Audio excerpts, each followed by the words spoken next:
So scene 3 is the first scene where we see the characters interact and converse as they meet in the woods to begin the camping trip. We did change our location slightly in this scene and decided to film it in the woods at our school rather than the Watch House Hill, as it was closer to us, meaning it saved time and effort efficiently. I think this worked to our benefit because the audience would never been able to guess due to our editing, and due to the previous establishing shots they would have assumed it was there. In this scene you would also see Jess putting up a tent that was different from the ones used in the next clips, as we had filmed those clips before this one and were unable to use the tents provided. However, this worked due to the fact that the only filming used with the other tent was the inside of the tent, and Jess's tent was only used for the filming of it being put up. The shots in the upcoming scene were also filmed inside the classroom to make sure that the audio picked up well, and also meaning that we controlled the lighting better to make it seem more like it was nighttime, even though we had filmed it during the day. We decided to use the shots of Jess's tent to put up outdoors to help the audience understand what she was doing whilst everyone else had met up, and to also give the film a more realistic feel. This scene did overall lack a diversity of shot types due to it being mostly mid-shots and two-shots, so putting in the other shots of Jess putting up the tent made it more interesting, without taking away from the dialogue in the film.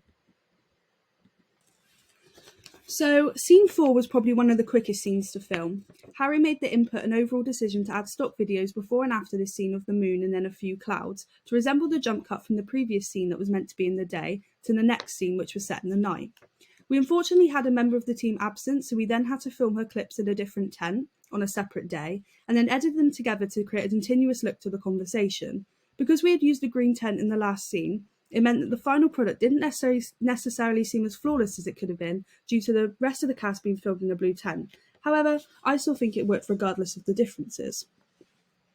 As I previously mentioned, we had set up the tent in a classroom at school during a lesson time to avoid the potential possibility of people being near the classroom and creating unnecessary background noise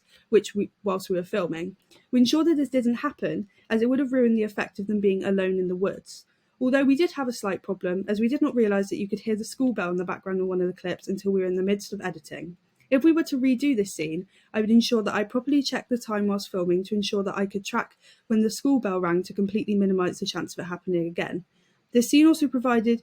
included an improvised argument scene from Harrison and Tilly, which I think overall was perfect as it meant the argument seemed more authentic, as their emotions seemed more heightened and more realistic due to them being unsure of what the other person was going to say. So,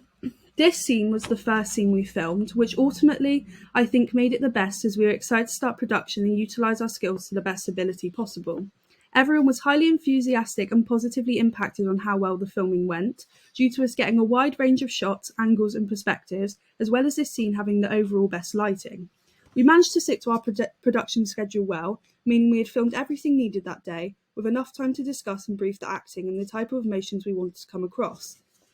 Overall, I think this scene was the one that turned out to be the highest quality, as it included different perspectives from different angles and an array of shots and angles, differentiating between close-ups, canted angles, mid-shots and match cuts.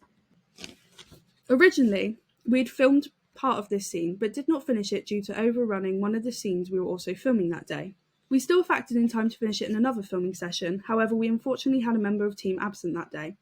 meaning that using the previous clips wouldn't have been able to be combined with the new ones.